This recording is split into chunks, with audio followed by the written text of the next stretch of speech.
right, so we're going to start out with introductions. Why don't we'll go ahead and let you guys introduce yourselves, starting with Travis. Okay, I'm Travis Bush. I work for the Office of Juvenile Justice. Yeah, I'm Robert Penn, Probation Parole Supervisor for the Office of Juvenile Justice. And Travis, how many years have you been a probation and parole officer? I'll be at 5 years this January. What about you, Rob? I've worked for the agency for a total of 7 years. I just recently became a supervisor about 6 months ago. Okay. And what got you interested in being a probation and parole officer with the Office of Juvenile Justice? To answer that question, prior to working for the Office of Juvenile Justice, I did a lot of coaching for kid level martial arts and other athletics as well. And so I enjoyed that, but it wasn't paying the bills. And so I started looking for another job. Somebody suggested, why not put your degree to use? And thought it was a good idea. I was a criminal justice major from Southeastern. I had to kind of find the right fit for law enforcement, as well as being able to put to use the skills that I had developed working with kids prior to this. So that's what made me go with juvenile probation and parole.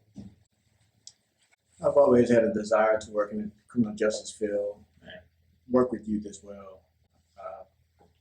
Work with youth in the community, such as AAA basketball leagues and other leagues for juveniles and youth, also in my church as well. So in 2005, I graduated from Southeastern University with a degree, bachelor's degree in criminal justice. Still working in a private sector, making decent money. Didn't really put that degree to use until 2012 when I decided to apply as a probation officer for the Office of Juvenile Justice, and the rest is history. Now, can you tell me a little bit about the Office of Juvenile Justice? What is it? What does it do? How is it different from, other criminal justice agencies in Louisiana? Office of Juvenile Justice protects the public by providing safe and effective individualized services to youth who will become productive law-abiding citizens. Basically, youth come into interact with us through the criminal justice system initially. That could be through a family in need of service, also delinquent act. They come into contact with us through that system, could be placed on probation or found as a family in need of services. And at that time, we partner with community resources to provide services to help redirect them to a positive or responsible citizenship. Okay, so how does one become a juvenile probation officer? The first step is, if you have a college degree and you've made a 3.5 or higher, I believe it's 3.5, you can just go ahead and apply. However, if you've made lower than a 3.5 on your bachelor's degree, you need to take the civil service test. Right now, it's the 8100 professional level exam. Then you can submit your application online at the civil service website. As far as trainings, what type of training is involved? Yes, in order to become a probation and parole officer, you must go through training. You must be post-certified, post standing for peace officer standard training, and that's the same training as any police officer would have to have as well. Also trained in defensive tactics by an instructor like Travis Bush. He's a PCT instructor. We also do annual firearms training, as well as other training as well for chemical weapons and other intermediate weapons. So this one may be a little tough, and I hate using the word typical, but describe a typical work week at OJJ. In a typical work week, provided there's no fires to put out or emergencies to respond to, 2 of the days a week I try to allocate towards going into the community, meeting with kids either in school or at their homes, meeting with their families, their moms, dads, whoever is legally responsible for them.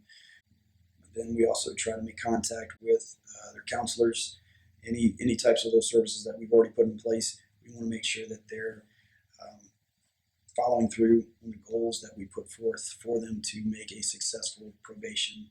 So that fills up a week. What are some of the challenges or obstacles that you've faced as an officer, and how did you overcome those challenges or obstacles?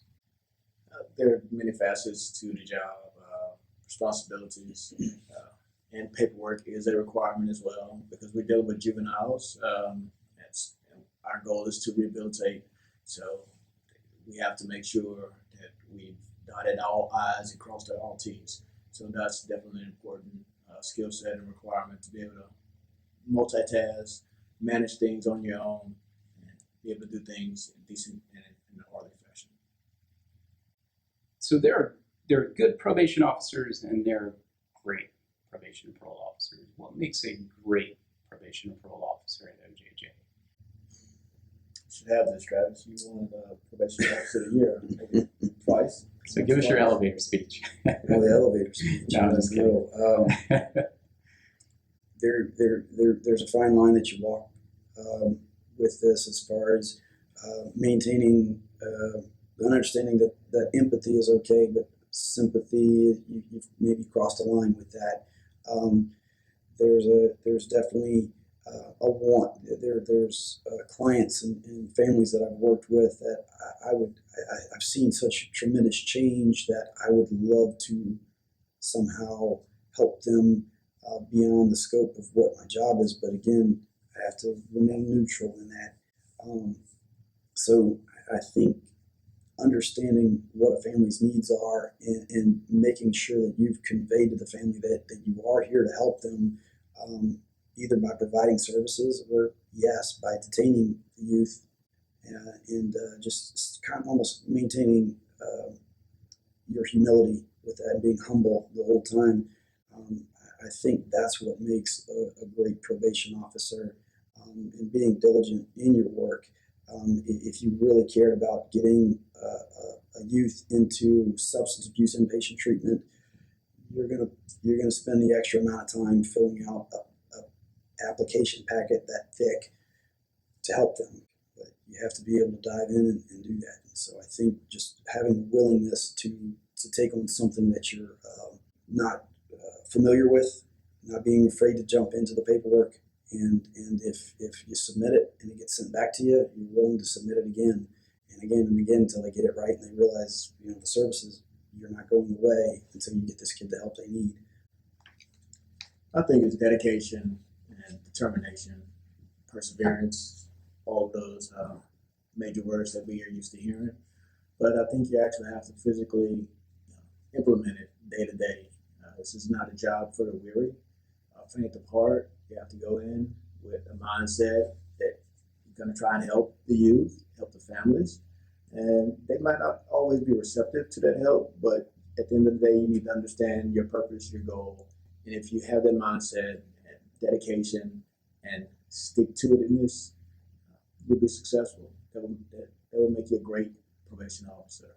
Tell me about one of your success stories. What, a success story where you're working with a youth that, one that you carry with you, when you're having a challenging day, you can look back at this success story and know that you made a difference. I can think of one particular case.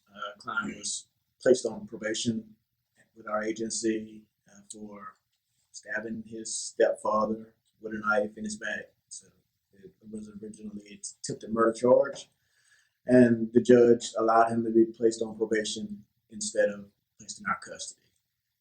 Youth started out on high supervision level, and as part of our job, we do our assessments and decide or determine whether the youth warrants high supervision, moderate, or low supervision. High supervision requires more frequent contacts, so forth and so on. So he started at that supervision level, I think 14 years old at the time. He was placed on probation until his 21st birthday. So throughout his tenure with our agency, he ended up graduating from high school, went on to join the military, and we were able to close his probation off completely because of his successful completion. Okay, so we're going to close up. Now, this is the part of the interview where you're you're about to be recruiters for OJJ. Okay, so the first question: why might students want to consider a career with OJJ? If you want to make a difference and you really want to see change, big change, and affect that change, this is absolutely a great position to be in. You have access to make life-altering decisions and have those discussions with judges, attorneys, families. It really puts you in a great platform for that. I think OJJ gives you an opportunity to make a difference in the world, in the lives of young people, the impressionable. This is the opportunity to be a positive force for them. And our goal is not to arrest youth and lock them up, throw them away. I mean, we supervise them as part of probation. We make sure that they're compliant with the conditions that have been ordered by the court. But we use services, and I've used that word continually. But I mean, that means substance abuse treatment if needed, anger management. There are programs such as the Youth Challenge Program, which was earlier stated, that address things, community resources, youth bureaus program. There are several programs in the community that we utilize to help rehabilitate youth. So that's our purpose, that's our goal, to help them become productive, law-abiding citizens. So if you want to make a difference in the world, this is their opportunity. Okay, great. And what are some subject areas that could be important for incoming freshmen? Things that they if they're wanting a career in OJJ, what are some areas that would be beneficial, later on? Study your revised statutes, most definitely. I would, of course, I think you definitely need a healthy dose of criminal justice and sociology, and I know they're family members of each other. But and then if you have the time, if this is the direction you want to go, take some time to study and understand the Children's Code. As I said before, there's not a lot of training on that in many places. Great. I would have to agree. Children's Code, revised statutes, and share criminal justice classes as well as social work classes. Those are all beneficial, and any opportunity for an internship will be a great help, a great benefit.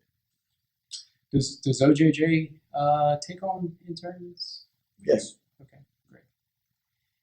All right, so any last thoughts, advice, anything that I didn't include that you think is beneficial for incoming freshmen? Don't give up. Stick to it. It may take 4 years. It may take 6 years. But stick with it. You'll be rewarded at the end. All right, I think that's a wrap. Okay, awesome. Great job, guys.